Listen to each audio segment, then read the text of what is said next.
విషయం మాట్లాడమంటే మొత్తం విషయాన్ని పక్కదో పట్టిస్తూ మా ఎంపీ రవిచంద్ర గారు నిన్న బాగా ఆర్గ్యూ చేసినారు. బీఆర్ఎస్ పార్టీ తరఫున ఈ ప్రాజెక్టును ఆపడానికి ప్రధాన ప్రతిపక్షంగా మేము పూర్తిగా సహకరిస్తాము. నువ్వు దీన్ని గాంధీ భవన్గా మార్చకు, దీన్ని రాజకీయ వేదికగా మార్చకు.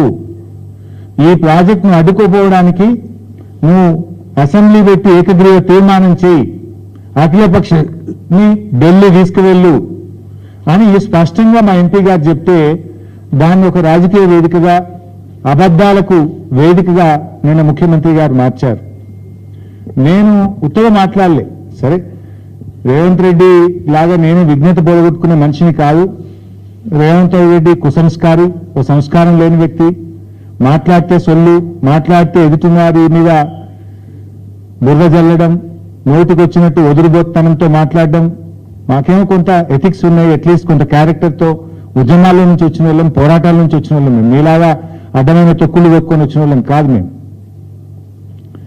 అయితే ఇవాళ నేను ఉత్తగా అంటలేను, ఈయనకు బేసిక్స్ తెలియవు, బేసిక్స్ తెలియవు అనే మాట ఎందుకన్నానో ఒకసారి చూడండి. దేవాదుల ఏ బేసిన్లో ఉంది అంటాడు రేవంత్ రెడ్డి. మీరే చూడండి. దేవాదుల ప్రాజెక్టు 2001లో స్టార్ట్ అయింది.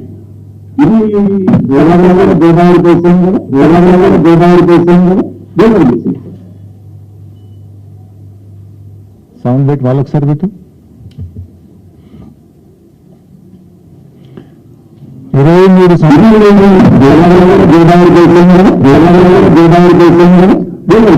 దేవాదుల కూడా గోదావరి బేసిన్ అని అవుతుంది. 23 సంవత్సరాల క్రితం దేవాదుల స్టార్ట్ అయింది. ఇలా ఓ సామాన్య రైతుని అడిగితే కూడా దేవాదుల ఏ నది మీద కట్టింది అంటే గోదావరి నది మీద కట్టింది అని ఓ స్కూల్ పిల్లవాడు చెప్తాడు. ఈ రాష్ట్ర ముఖ్యమంత్రికి ఆ మాత్రం జ్ఞానం లేకపోవడం శోచనీయం. అదేవిధంగా ఆయన మాట్లాడుతూ బనకచెర్ల ఏ బేసిన్లో ఉంటుంది అంటాడు. అవి చూపి బాబు.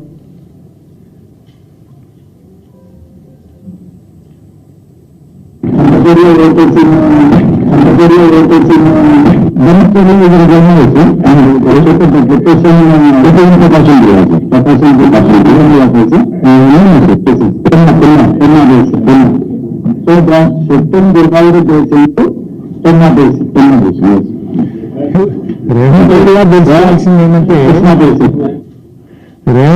తెలుసుకోవాల్సింది ఏంటంటే బూతులు తెలుసుకున్నంత సులువు కాదు దేశంల గురించి తెలుసుకోవడం.